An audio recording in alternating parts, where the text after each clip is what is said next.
এই শিয়ালটি ক্ষুধার যন্ত্রণায় একটি পাখির ডিম মুখে দিয়ে দেয়, কিন্তু তখনই ডিমটি ফেটে একটি পাখির বাচ্চার জন্ম হয়। আর বাচ্চাটি সর্বপ্রথম শিয়ালের চেহারা দেখে, যার কারণে সে ভাবতে থাকে শিয়ালটি হয়তোবা তার মা।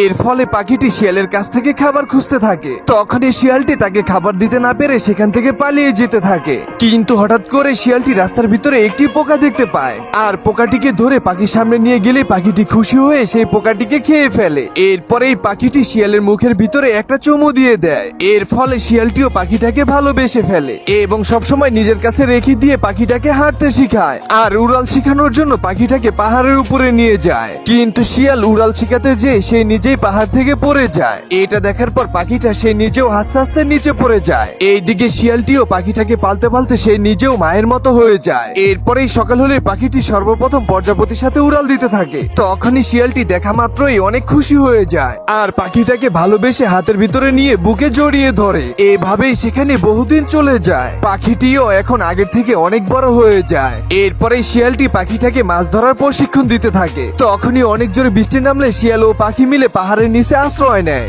এবং একজন আরেকজনের গায়ের ভিতরে হেলান দিয়ে বসে থাকে। কিন্তু একদিন শিয়ালটি ঘুম থেকে উঠে দেখে যে পাখিটি এখন আর তার পাশে নেই, যার কারণে শিয়ালটি পাখিটাকে বিভিন্ন জায়গায় খুঁজতে থাকে, কিন্তু সে কোথাও পায় না। এরপরে সে বাগানের ভিতর দিয়ে গেলেই হঠাৎ করে দেখতে পায় যে পাখিটি গাছের ভিতরে বাসা বাঁধছে, যার কারণে শিয়ালটি ভাবতে থাকে এখন পাখিটি অনেক বড় হয়ে গিয়েছে, এর ফলে সে একা থাকতে চায়। তখন শিয়ালটি কোনো কিছু না বলেই চুপচাপ সেখান থেকে চলে যায়। কিছুদিন পরেই ক্ষুধার যন্ত্রণায় পাখি ও শিয়াল চলে যায় মাছ চুরি করার জন্য। তাদের দুজনেরই টার্গেট ছিল অনেক বড় বড় মাছ চুরি করবে, কিন্তু তখনই পিছন দিয়ে একটি ভাল্লুক তাদেরকে দেখে ফেলে, যার কারণে পাখিটি সেখান থেকে উড়াল দিয়ে চলে যায় আর শিয়ালটি দৌড়াতে থাকে। কিন্তু শিয়ালটি দৌড়াতে দৌড়াতে হাঁপিয়ে যায়। এরপরেই পাখিটা এসে শিয়ালের দু হাত ধরে ভাল্লুকের এরিয়া পার করে দেয়। এর ফলে শিয়ালটির জীবন বেঁচে যায়। কিন্তু এখন সমস্যা হলো কিভাবে শিয়ালটি পাহাড়ের উপর থেকে নিচে নামবে।